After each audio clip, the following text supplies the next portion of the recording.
अध्याय 52 मेरा तानाशाह बदल गया है। अचिलियोस अपनी राजनीतिक सूझबूझ का उपयोग करते हुए स्थापना समारोह के बाद तक बेरेक्ट के भ्रमण को स्थगित करने में कामयाब रहे।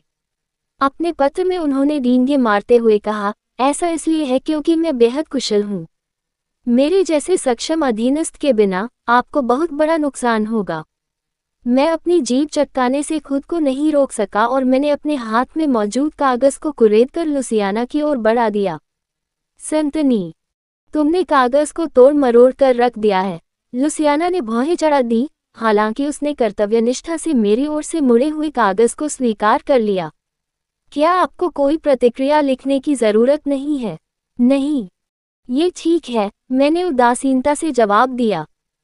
लुसियाना ने अपना सिर हिलाया, लेकिन वह दस्तावेज को निपटाने के लिए बिना कुछ कहे कमरे से बाहर चली गई।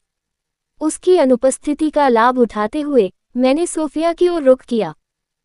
जब से मैंने तुम्हें आखिरी बार देखा था तब से तुम व्यस्त हो। सोफिया मुस्कुराई। उसने आगे बढ़कर मेरे गाल को सहलाया। उसके स्पर्श को महसूस करने के बजाय मुझे एक सुखद झुनझुनी अनुभूति महसूस हुई।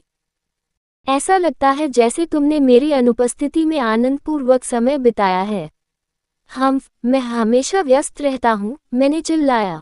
इसके अलावा क्या आप लुडविग के साथ मज़ा नहीं कर रहे थे? सोफिया ने हंसते हुए कहा, आप सही कह रहे हैं, वह प्यारा है। मैंने सोफिया को घूर कर देखा। क्या वह गंभीर थी? चौड़े कंधों और मजबूत शरीर वाला लुडविग बिल्कुल वैसा नहीं था जिसे प्यारा कहा जाए। लुडविग को प्यारा मानने का एकमात्र तरीका ये था कि मुझे ये पता था लुडविग सोफिया का प्रकार था। हो, वह मेरा प्रकार है ना? सोफिया की अप्रत्याशित टिप्पणी ने मुझे चौंका दिया और मैं शर्मिंदगी से लाल हो गया। मैंने यह उम्मीद नहीं की थी कि वह मेरी बात समझेगी और विरोध में बुदबुदाया, मेरे विचारों को अपनी इच्छानुसार मत पढ़ो। हंसी की आवाज़ गूंज उठी जैसे ही उसने चिढ़ाया, ये तुम्हारे चेहरे पर लिखा है। सोफिया पूरी तरह से आनंद ले रही थी। अब उसे देखकर यह कल्पना करना कठिन था कि यह वही व्यक्ति था जो उस तंगहाल संतनी जैसा था। फिर भी मैं थोड़ा नाराज था कि मैं ही वह व्यक्ति था जिसने उससे ये प्रतिक्रिया प्राप्त की। सोफी ने चमकते हुए मुस्कुराते हुए कहा, हे भगवान, मेरे मन में उसके लिए कोई विशेष भावना नहीं है। मेरे चेहरे पर उदासी देखकर उसने प्यार से मुझे छोड़ दिया और विषय बदल दिया। अगर आप मुझे अपनी कहानी बताना जारी रखें तो कैसा रहेगा? ये सही है। निषिद्ध डोमेन। यहाँ तक कि इसके बारे में सोचने मात्र से ही मुझे सिर दर्द हो रहा था। न केवल मैं मिल्टियट्स का मन बदलने में असफल रहा, बल्कि बेरेक की मेरी यात्रा भी निष्फल रही। यदि डैडी फिर भी पीछे हटने से इनकार करते हैं, तो मुझे बस अपनी रणनीति बदलनी होगी और जैसा चाहूँ वैसा करना होगा। कम से कम मैंने ये सुनिश्चित करने का एक तरीका खोजा कि कैस निषिद्ध डोमेन से बेदाग लौट आएगा। सोफिया ने झिझकते हुए कहा, निषिद्ध डोमेन? वे मेरे समय में मौजूद नहीं थे। मैं उनसे परिचित नहीं हूँ, लेकिन मुझे पता है कि निषिद्ध डोमेन के रूप में नामित क्षेत्र हाल ही में बढ़ रहे हैं। क्या ऐसा है? मैं उनके बारे में पहली बार सीख रहा हूँ। मैंने स्वाभाविक रूप से मान लिया कि वे लंबे समय से अस्तित्व में थे। मेरे अंतर्ज्ञान ने मुझे बताया कि सोफिया पूरी तरह से आगे नहीं बढ़ रही थी, लेकिन उसकी उदास मनोदशा ने मुझे मामले को आगे बढ़ाने से रोक दिया। यह आमतौर पर ज्ञात था कि निषिद्ध डोमेन कहे जाने वाले क्षेत्रों में प्रवेश करने वाले सभी लोग नष्ट हो गए और उन्हें फिर कभी देखा या सुना नहीं गया। हालांकि एक अपवाद था जिसके बारे में मैं जानता था। सभी बाधाओं के बावजूद एक व्यक्ति जीवित रहने और वापस लौटने में कामयाब रहा। कैस। उपन्यास में कैस ने सभी 10 निषिद्ध क्षेत्रों में प्रवेश किया और बच गया। इस खतरनाक जुआ पर उतरने का उनका तर्क अज्ञात था, लेकिन यह मिल्टियट्स के कारण हुआ होगा। फिर भी उपन्यास में कैस 14 वर्ष का था जब वह अपनी यात्रा पर निकला था। यदि वह अब ऐसा प्रयास करता तो उसके जीवित लौटने की संभावना न के बराबर थी। मैं ज्यादा नहीं जानता और मुझे यकीन नहीं है कि इससे बहुत मदद मिलेगी। सोफिया की आवाज़ ने मुझे मेरी चिंता से बाहर निकाला। मैं किसी भी चीज़ के लिए आभारी हूँ। मैं उत्साहपूर्वक चिल्लाया, उत्साहपूर्वक सिर हिलाते हुए उसे आगे बढ़ने का आग्रह किया। खैर, रोगाटा वन भूरे भेड़ियों का घर है जो काफी दूरी से खून का पता लगा सकते हैं। इसे फैलने से बचाने के लिए सावधान रहें। जंगल के रंगों के बारे में मैंने ध्यान से सुना जब सोफिया ने जो कुछ वह जानती थी उसे सूचीबद्ध करना शुरू किया।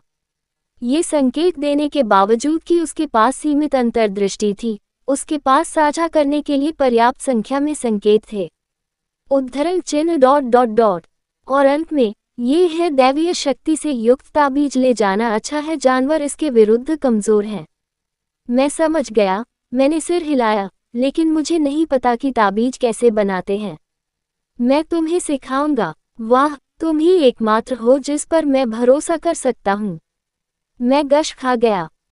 सोफिया के होठों पर एक गर्म मातसी मुस्कान तैर गई जब वह मेरे छोटे छोटे हाथों को उन्मत्तता से लिखते हुए देख रही थी कि मैंने क्या इकट्ठा किया था। जब मैंने खत्म किया और अपने नोट्स पर नजर डाली तो मुझे तरोताज़ा महसूस हुआ। कार्ययोजना बनाने से मेरा मूड अच्छा हो गया और मुझे ये जानकर बेहतर महसूस हुआ कि मैं आंख मूंदकर आगे नहीं बढ़ूंगा। रोजाटा वन के लिए प्रस्थान करने से पहले मुझे जल्दी से बेरेक्ट और कैस को इस सब के बारे में सूचित करना होगा। अचानक मेरे दिमाग में एक और विचार आया। सोफिया, क्या तुम पंख वाले बाघ के बारे में जानती हो? ये राहेल का संरक्षक देवता है। मुझे इससे दिव्य शक्ति निकलती हुई महसूस हुई। मैं उससे दोबारा मिलने की उम्मीद कर रहा था, लेकिन मुझे नहीं पता कि कैसे। पंखों वाला बाघ, राहेल की संरक्षक देवता। सोफिया चुप हो गई, उसकी निगाहें झुक गईं, जैसे वह किसी सोच में खो गई हो। मैंने धैर्यपूर्वक उसके जारी रहने का इंतजार किया। आखिरकार उसने अपना मुंह खोला और कहा, मुझे यकीन नहीं है। आह, मैं निराशा में अपने होंठ भींचे बिना नहीं रह सका।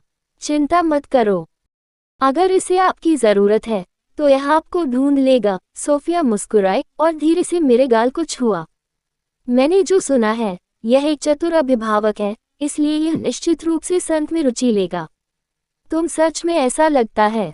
सोफिया का आश्वासन कुछ हद तक आश्वस्त करने वाला था, लेकिन अंत में मैं उस कष्टप्रद भावना को दूर नहीं कर सका जो मेरे दिमाग के पीछे बनी हुई थी। मेरे दैनिक कार्यक्रम में जोड़ने के लिए एक और चीज थी, गुप्त निगरानी। दरवाजे की दरार को धकेलते हुए मैंने दालान से नीचे झांका और तुरंत अपना लक्ष्य देख लिया। आगे दालान में हनोक फर्श पर छाया डालता हुआ खड़ा था। जबकि मैं निषिद्ध क्षेत्रों में व्यस्त था, मेरे अभिभावक शूरवीर के रूप में हनोक की नियुक्ति महल में हंगामा पैदा कर रही थी। ये सोचने के लिए कि हनोक को राजकुमारी का शूरवीर नियुक्त किया गया था, इसका कुछ मतलब नहीं बनता। बहुत सारे अन्य योग्य उम्मीदवार हैं। वह क्यों? कलिता में जन्मे एक सामान्य व्यक्ति की राजकुमारी के साथ जाने की हिम्मत कैसे हुई? हालांकि जैसे ही मिल्टियड्स ने अपनी तलवार निकाली, रईसों की सभी शिकायतें शांत हो गईं। यदि आप बहुत परेशान महसूस करते हैं, तो आप मुझे चुनौती देने के लिए स्वतंत्र हैं। यानी, यदि आपको लगता है कि आप 1 मिनट से अधिक समय तक टिक सकते हैं, मिल्टियड्स ने मुस्कुराते हुए कहा। उन रईसों के लिए, जो अपनी जान को सबसे अधिक महत्व देते थे, निहित धमकी किसी भी असहमति को तुरंत चुप कराने के लिए पर्याप्त थी। स्पेक्ट्रम के दूसरे छोर पर, हनोक की नियुक्ति ने नौकरानियों के बीच एक अलग तरह का उन्माद पैदा कर दिया। सर हनोक बहुत आकर्षक है, लेकिन वह बहुत डरावना है। वाह, यह ऐसा है मानो वह किसी पेंटिंग से बाहर निकल आया हो। लेकिन जब मैं उसे देखता हूं तो मैं डर से कांपने के अलावा कुछ नहीं कर पाता। क्या ये पहली बार है जब मैंने उसे करीब से देखा है? वह मेरी कल्पना से भी अधिक डरावना है। क्या हनोक को डरावना कहना एक तकिया कलाम है? मैं मन ही मन बुदबुदाया। बाह्य रूप से नौकरानियां हनोक के साथ अन्य शूरवीरों से अलग व्यवहार नहीं करती थीं, लेकिन गुप्त रूप से वह अनगिनत प्रशंसनीय निगाहों का प्राप्त करता था। उससे भयभीत रहने और दूरी बनाए रखने के बावजूद बंद दरवाजों के पीछे नौकरानियां उसके सुंदर रूप की प्रशंसा करती थीं। मुझे उनके समूह में शामिल होने का निमंत्रण भी मिला। इसे क्या कहा जाता है? वी लव अनोज समाज, क्या ये था? मैं बुदबुदाया। नहीं, ये हम हनोक के लिए तरसते हैं समाज है। मिया ने मुझे ठीक किया। क्या अंतर है? मेरा एक हिस्सा आश्चर्यचकित था कि क्या ऐसे समूहों को भी अनुमति दी जानी चाहिए, लेकिन मेरा दूसरा हिस्सा उत्सुक था। मिया, क्या मिल्टियड्स को समर्पित कोई समूह है? आपका क्या मतलब है? मिया ने पूछा। हम्फ। मुझे लगता है कि उत्तर नहीं है। मिया की उदासीन प्रतिक्रिया के आधार पर ऐसा लगा कि मिल्टियड्स को समर्पित कोई समूह नहीं था। ईमानदारी से कहूँ तो अगर इसका अस्तित्व होता तो मैं परेशान हो जाता, लेकिन ये जानकर कि वहाँ कोई नहीं था, किसी तरह मुझे भी गुस्सा आया। हर कोई उसके आकर्षण को पहचानने और उसकी सराहना करने में कैसे असफल हो गया। ठीक है, लेकिन WLF और WLA सोसाइटी हैं। वे वी लव फेरीज और वी लव एंजल्स के लिए संक्षिप्त रूप हैं। मैं WLF का अध्यक्ष हूँ, मिया ने गर्व से कहा। जब मैंने मासूमियत से उससे पूछा कि क्या उसे परियां पसंद हैं, तो वह रोने लगी और बोली, तुम्हारा मतलब क्या है? परियां और देवदूत दोनों ही हमारे जीवन की रोशनी हैं, राजकुमारी अमेलिया।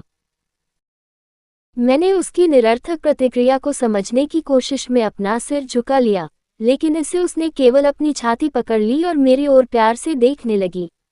मुझे लगता है कि मैंने प्यारा, मनमोहक, कितना प्यारा की फुसफुसाहट वाली चीखें भी सुनी। आह, मैं समझ गया। WLF और WLA मेरे लिए समर्पित प्रशंसक समूह होने चाहिए। हालांकि स्पष्ट रूप से मुझे अभी भी यकीन नहीं है कि परियों और स्वर्गदूतों का हिस्सा कैसे आया। ये वह नहीं था जो महत्वपूर्ण था। अभी मैं हनोक के बारे में सबसे अधिक उत्सुक था। मैंने अपनी निगाहें वापस शूरवीर की ओर लौटाई और उसे आशंका से देखा। मैंने हनोक पर पूरी तरह से भरोसा नहीं किया क्योंकि मैं उसके बारे में कुछ नहीं जानता था। उपन्यास के मुख्य पात्रों के अलावा किसी और पर भरोसा करना मुश्किल था, इसलिए हनोक, एक ऐसा चरित्र जो कथानक में कभी दिखाई नहीं दिया था, विशेष रूप से संदिग्ध था। हालांकि ये सच है कि उसने मेरी जान बचाई थी। खैर, मैं उसे बाद में किसी तरह वापस कर दूंगा। फिर भी उसकी उपस्थिति एक अज्ञात परिवर्तन थी, और न जाने क्या हो सकता था, यह न जानने से मैं परेशान रहता था। उसे मेरे अभिभावक शूरवीर के रूप में नियुक्त करने का मतलब ये भी था कि वह लगातार मुझ पर नज़र रख रहा था।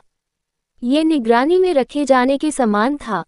मुझे आश्चर्य हुआ कि क्या पिताजी को मेरे संरक्षक शूरवीर के रूप में नियुक्त करने का यही असली इरादा था।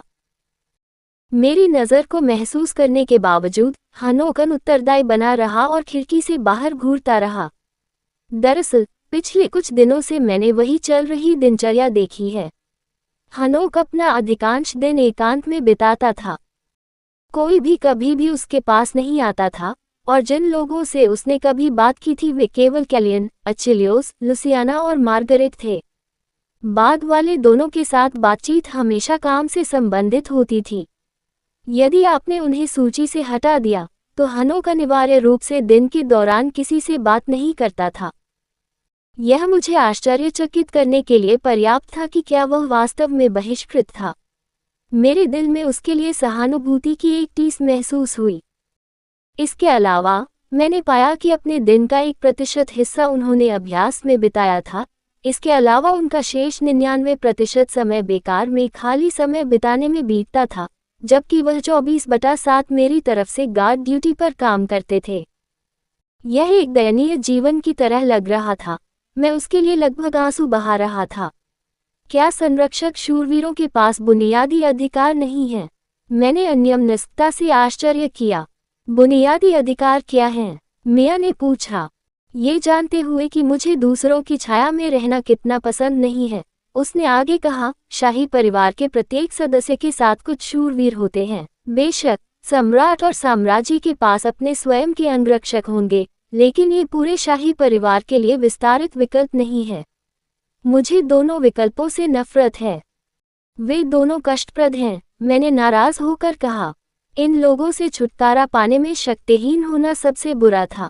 मैंने मिया को हल्के से थपथपाया और कहा, मिया, जाओ हनोक को कुछ शराब दो। मैं चाहता हूं कि वह कुछ शराब ले। मेरे अनुरोध पर अपनी उलझन के बावजूद मिया ने आज्ञाकारी ढंग से हनोक को एक बोतल दी। मैं दरवाजे के पास खड़ा हो गया और आदान प्रदान देखता रहा।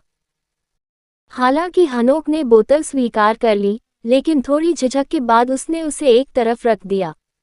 यह मेरे इरादे के विपरीत था। मैं चाहता था कि वह इसे पिए।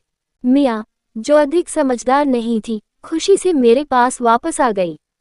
मिया, तुम मूर्ख हो, मैं चिल्लाया। हाँ, आपका मतलब क्या है? मुझे नहीं पता, मैं तंग आ गया हूँ। ओह महामहिम, उसने मीठी आवाज में कहा, क्या बात है? क्या आप मैकरोन चाहेंगे? अगर यह कुछ और होता तो मैं खुश नहीं होता, लेकिन मैं मैकरोन के सामने ढह गया। मिया की रिश्वत स्वीकार करते हुए मैंने खुशी खुशी अंदर प्रवेश किया। तभी हनोक अचानक हिल गया। उसके अचानक आने से मेरे दिमाग में खतरे की घंटी बज उठी। क्या हो रहा था? वह अचानक मेरी ओर क्यों चल रहा था? मुझे जल्दी से दरवाज़ा बंद कर देना चाहिए था, लेकिन मैं इतने सदमे की स्थिति में था कि मैं बस वहीं खड़ा रहा। जब मैं अभी भी घबरा रहा था, मैंने ऊपर देखा तो पाया कि वह ठीक मेरे सामने खड़ा था। मुझे अपनी सांसें अटकती महसूस हुई। यह आदमी बिल्कुल आश्चर्यजनक था। वह बहुत खूबसूरत था। ये दृश्य आंखों के लिए एक सच्ची दावत थी। मेरी पसंद परिपक्व पुरुषों की ओर झुकती थी, लेकिन उसकी सुंदरता इतनी विनाशकारी थी कि मुझे अपनी प्राथमिकताओं का पुनर्मूल्यांकन करने पर विचार करना पड़ा। यदि हनोक के पास इस स्तर की सुंदरता होती, तो उपन्यास का सबसे लुभावने चरित्र कैस भविष्य में बड़ा होकर कितना सुंदर होता। अपनी व्याकुलता को तोड़ते हुए मुझे एहसास हुआ कि मैं हनोक की अद्भुत सुंदरता के आगे लगभग झुक चुका था। ये बुरा था। मुझे अधिक सावधान रहने की जरूरत थी, क्योंकि मैं जानता था हनोक मिल्टिएट्स द्वारा भेजा गया एक हनीपॉट जाल हो सकता है। मैं घबरा गया और घबराहट से निगल गया, जबकि मैं धैर्यपूर्वक उसके बोलने का इंतजार कर रहा था। मुझे आश्चर्य हुआ जब उसने आगे बढ़कर मेरे गाल को पोंछा। मुझे समझ नहीं आ रहा था कि कैसे प्रतिक्रिया दूं। मैं ठिठक गया और चुपचाप पलकें झपकाने लगा। वहां था एक टुकड़ा, हनोक ने आखिरकार कहा। पता चला कि मैकरोन का एक टुकड़ा मेरे गाल पर चिपक गया था। जवाब में मैं बस एक कमजोर सिर हिला सका। उसे साफ करने के बाद हनोक झुका और तेजी से अपने मूल स्थान पर लौट आया। जब उसकी आवाज बाहर आई तो मैंने हकलाते हुए कहा, वह क्या था? अभी क्या हुआ? उसके रहस्यमय व्यवहार ने मुझे पूरी तरह से अवाक कर दिया।